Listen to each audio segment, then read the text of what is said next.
Les Girondins de Bordeaux ont annoncé ce jeudi la défection de leur actionnaire majoritaire, King Street, qui ne souhaite plus soutenir le club et financer ses besoins actuels et futurs. Du coup, ce grand club français se cherche un nouveau propriétaire.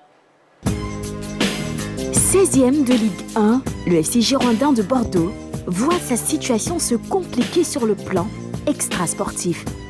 Son principal actionnaire, l'américain King Street, s'est retiré. Il ne souhaite plus soutenir le club et financer ses besoins actuels et futurs. Conséquence, le champion de France de 2009 se retrouve dans la tourmente. Dans son édition du jour, le journal L'équipe publie les possibles scénarios qui attendent le club. Un dépôt de bilan ou une descente immédiate en Ligue 2.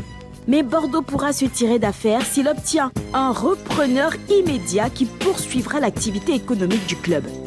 Aux dernières nouvelles, un candidat s'est manifesté. Son nom, Bruno Fievet, un homme d'affaires français âgé de 51 ans.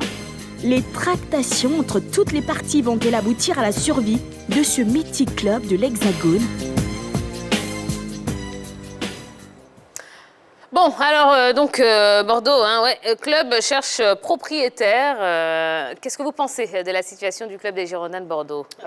C'est dramatique pour un club qui comptait parmi l'élite du championnat français. On disait tantôt dans l'élément que c'était le champion de France en 2009.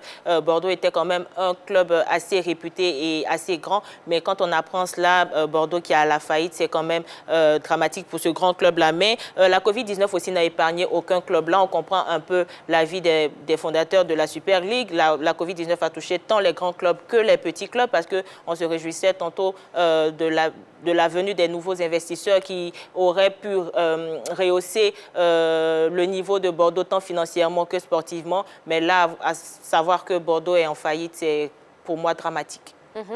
Bon, et juste pour nuancer vos propos, vous dites que le club était dans l'élite. Il est toujours dans l'élite, hein, à partir du moment où on joue. Bon, du moment où je fais la comparaison, jusqu'en 2009, ils étaient champions de. Oui, mais à partir du moment où ils jouent toujours en Ligue 1. Oui, mais par rapport au du tableau. Non, par rapport au niveau du tableau. Dans le haut du tableau, on peut peut-être dire ça. Voilà. Sinon, ils sont dans l'élite. Sinon, ils sont toujours dans l'élite. Nous sommes d'accord. Oui, alors c'est quand même dramatique. Oui, c'est une situation un peu triste pour un club comme Bordeaux. C'est un club mythique. Voilà, ça fait partie quand même des grands clubs au niveau de la France. Et quand il y a eu l'arrivée des Américains, tout le monde était content à l'idée de voir peut-être cette équipe de Bordeaux concurrencer, peut-être pas le PSG, mais d'autres clubs qui ont été aussi acquis par certains investisseurs comme Lille, Lyon quand même, Lyon c'est un Français, mais comme Marseille par exemple. Mais on constate que les Américains qui sont venus au niveau du football français, pour l'instant, sont en difficulté. C'est vrai, il y a Bordeaux, celui de Bordeaux qui s'en va, mais Makout, du côté de Marseille, n'arrive vraiment pas à suivre la cadence du PSG, puisque quand il arrivait, son véritable objectif, c'était de rivaliser avec le Paris Saint-Germain. On constate que les Américains, pour l'instant, n'ont pas cette culture-là de toujours investir de gros sous. Du côté de la France, bien évidemment, et Bordeaux se trouve dans cette situation un peu délicate, mais on espère que les choses vont rapidement revenir à la normale. On annonce déjà certaines personnes, mais bon, peut-être d'autres vont venir, puisque récemment aussi, il y a eu des investisseurs qui voulaient racheter l'OM. Pourquoi pas ne pas se pencher sur une équipe comme Bordeaux, qui a quand même une histoire, qui a des titres au niveau de la France. Alors, le paradoxe, c'est quand même que il y a donc les médias italiens qui annoncent que l'ancien propriétaire de Bordeaux s'intéresserait à un club en Italie. C'est quand même étonnant, c'est quand même aberrant.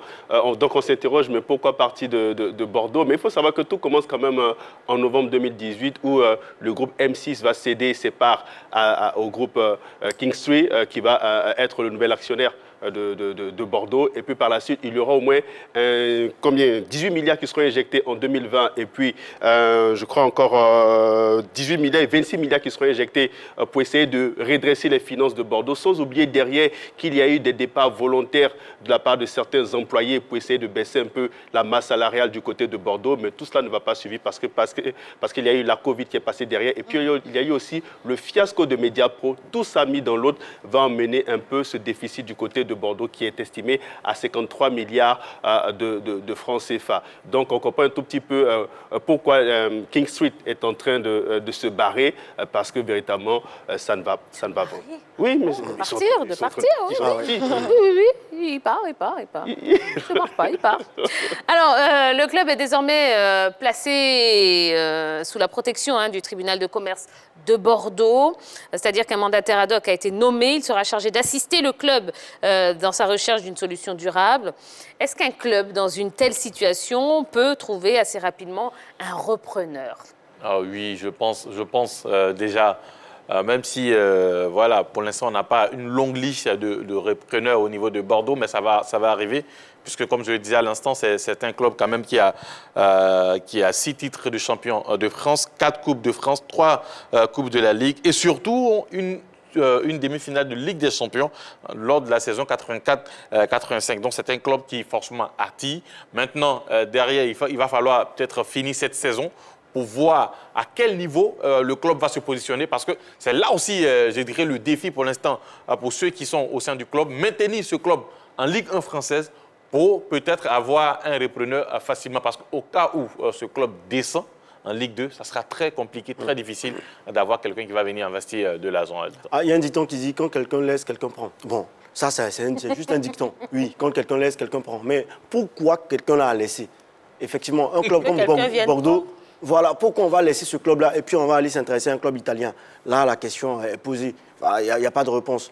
Oui, Henri, tu as une réponse? Récemment, il y a quelques années, quand même, les supporters demandaient le départ de l'investisseur américain et aussi du président.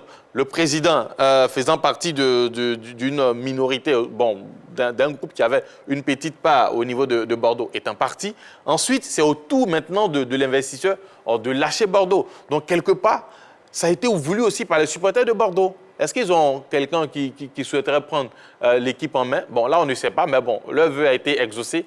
On espère voir peut-être des repreneurs rapidement. Tiens, tout va dépendre de la rentabilité qu'offre Bordeaux en ce moment précis. Là, est-ce que Bordeaux est un club qui draine du monde? Est-ce que la capacité de son stade est assez grande pour pouvoir attirer beaucoup de spectateurs? Est-ce qu'on a l'effectif nécessaire aussi pour drainer pas mal de spectateurs dans les gradins pour pouvoir avoir une billetterie assez... Il faudrait compter sans les spectateurs. Là, justement, et puisqu'il y a la Covid et que les spectateurs ne sont pas encore habilités à retrouver les gradés, ce sera vraiment difficile d'avoir un preneur, parce que celui qui va investir va forcément chercher à avoir un retour sur investissement. Mais puisqu'on ne peut pas, on peut pas aller au stade vendre les gadgets, ce sera très moindre. Est-ce qu'on pourra rentabiliser pour celui qui va prendre cette équipe de Bordeaux?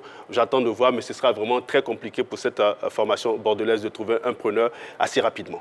Non, mais là où je ne suis pas d'accord, c'est que, par exemple, quand un monsieur comme Gérard Lopez vient prendre Lille, ce n'est pas le club qui draine plus de monde au niveau du football français.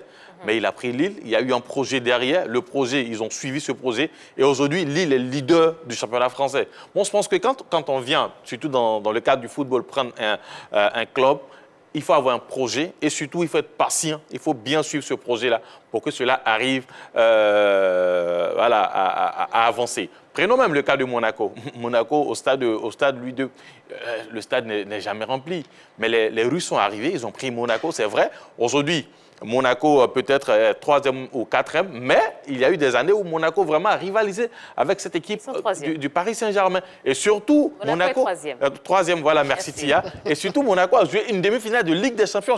On se rappelle de cette époque avec les Kylian Mbappé, avec les Tiemoué Bakayoko. Donc, derrière, bon, je ne pense pas que ça soit la capacité de drainer du monde qui devrait intéresser un potentiel repreneur. Mais derrière, il faut avoir un projet. Non, mais on parle de finances, on est en plein Covid. Ça compte, comment voulez-vous que j'investisse à perte? 42 000 personnes. À Louis II, c'est jamais rempli. Au stade de Monaco, ce n'est jamais rempli quand on regarde. Mais quasiment. Non, mais ce n'est jamais rempli. Ce n'est jamais rempli, mais quasiment rempli. Non, et puis quand même, Monaco, c'est un grand club. Oui, Monaco, quand même. Moi je prends le cas où vous avez évoqué la capacité du club à drainer du monde. Oui, mais je n'ai pas parlé seulement que de ça. J'ai parlé aussi de l'effectif. Est-ce qu'on a la joueur capable de pouvoir vendre après quand on regarde déjà les résultats de cette équipe de Bordeaux, c'est vraiment pas fameux en ce moment précis. Est-ce qu'on a des joueurs nécessaires qu'on pourra vendre à l'extérieur pour rentabiliser, pour renflouer les caisses de cette équipe de Bordeaux? Si King Street s'est barré, ça veut dire que depuis un certain moment, Bordeaux n'arrive plus à vendre des joueurs, Bordeaux n'arrive plus à renflouer les caisses. C'est barré, je vous mets un carton jaune, monsieur. Merci beaucoup. D'accord. On a bien compris. Avançons, s'il vous plaît, dans le débat. Mais voilà, donc moi, je trouve que ce sera extrêmement difficile. D'accord. Sportivement, quel impact est-ce que ça peut avoir sur les joueurs? Il y a déjà recevoir des salaires. Ils ne vont plus recevoir des salaires. Moi, je pense que... Et puis, s'il n'y a pas de président, ils vont recevoir comment? S'il n'y a pas de président, comment ils font pour payer les Déjà, au niveau de la France, il faut savoir qu'il y a une sorte d'institution, la DGNCG, si je ne me trompe pas, qui valide quand même le budget de chaque club au début de la saison. Même si vous partez, quand même, ce budget-là est là pour pouvoir éponger toutes les dettes jusqu'à la fin de la saison. Donc, je pense que les joueurs auront les salaires jusqu'à la fin de la saison. C'est que je n'ai pas bien compris la question. Maintenant, derrière, est-ce que ces joueurs-là voudront continuer avec Bordeaux ou on n'a pas de visibilité réelle en ce qui concerne l'avenir? C'est là la grosse interrogation. Yellow. Déjà, l'équipe, le club risquerait la relégation parce que là, c'est pas très bon pour Bordeaux. C'est la 16e place, une victoire lors de leur 13e dernière rencontre. Donc, ça ne se présente pas véritablement bien pour eux s'ils ne sont pas assez forts, assez motivés pour rester dans le club. Comme disait Henri Joël, ils risquent la relégation. Pour moi, c'est clair que ça a déjà un impact sur l'effectif, sur le groupe. Sur le mental aussi. Oui, bien sûr. Voilà, c'est clair. Mentalement, je pense que l'équipe a dû prendre un coup. Le rang qu'occupe Bordeaux aujourd'hui, ce n'est pas un rang fameux, ce n'est pas un rang que Bordeaux doit occuper. Bordeaux doit jouer quand même les premières places dans le championnat de France pour son passé, pour son vécu, pour son statut.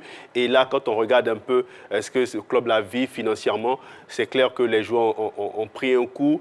Et quand vous vous interrogez sur votre avenir dans un club, je crois que c'est vraiment pas intéressant.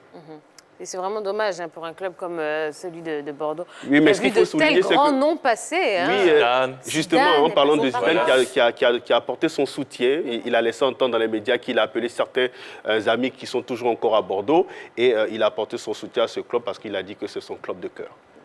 Oui, et ça, c'est un grand soutien. Et on espère que ça peut. Non, mais aujourd'hui, on a oui, mais il faut rechercher un repreneur. Mais avoir déjà un soutien d'un grand nom comme Zidane, ça peut... Une pétition aurait servi. Au moins, c'est un soutien moral. Soutien moral. Aujourd'hui, Bordeaux n'a pas besoin de soutien moral. Aujourd'hui, on a besoin de finances pour mettre... Parce qu'au cas où il n'y a pas de repreneur jusqu'à la fin de la saison et que Bordeaux n'arrive pas à faire face à sa dépense, même si l'équipe a réussi à se maintenir, ils vont passer en Ligue 2 puisque vous ne pouvez pas continuer avec l'élite du foot français. Ça sera comme ça. Le club de cœur de Drogba, c'est l'OM, effectivement. C'est pareil avec Zidane. En fait, c'est une comparaison. Quelle information! Comparaison, mais bon. Ouais. Et Zidane est né à Marseille, je pense. Effectivement. L'OM, Drogba... C'est une combinaison qui marche. D'accord. C'est mon avis. Oui, Zidane est passé donc, à Bordeaux. À Cannes. Pardon? À Cannes aussi. Oui, non, parlons de ceux qui sont passés à Bordeaux. À Bordeaux, on a dévié là depuis tout à l'heure. Il y a Alain Giresse. Alain Giresse qui est le meilleur. Christophe Dugarry. Chamac. Christian Dugarry aussi est passé à Bordeaux. Il y a des Ivoiriens, Lassina Diabaté qui est passé aussi à... Je vous écoute. Lassina Diabaté qui est passé aussi du côté de Bordeaux. Il y a Touré, le jeune Touré qui était récemment avec la sélection. Thomas Touré. Merci Tia. Effectivement, même Dendan, c'est juste une manière de voir. C'est un souhait, mais bon, après... N'oubliez pas qu'il y a Jean-Michel Seri. Voilà. Jean-Michel Seri, mais il y a longtemps, lui, est-ce qu'on a dit... Tia, il faut prendre le bras, ça. Il faut prendre le bras. Ok, pour moi? Oui. Non, il est déjà là, vous inquiétez pas. Vous avez la mémoire. Il est acquis. Okay.